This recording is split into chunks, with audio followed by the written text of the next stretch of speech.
Okay, hello guys. So we have an Ibanez 4-string bass.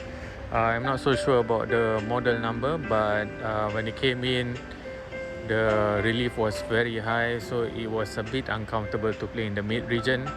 The client says that the guitar, after a while when you play, it starts to saw up the forearms. So I brought it down a bit and dialed it in a bit more at the end of the video. Other than that, mid of this video, by the way, there is some missing footages, mainly because my phone just crashed midway when I was recording. So yeah, enjoy the rest of the videos.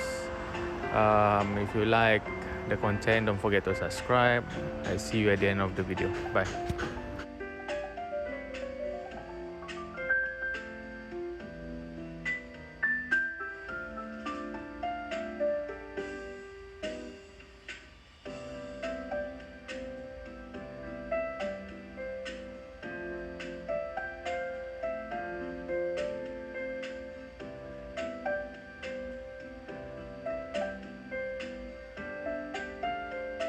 Okay, that's all folks. If you like the content, don't forget to subscribe. I have many videos. If you need my help, 84189951. Bye.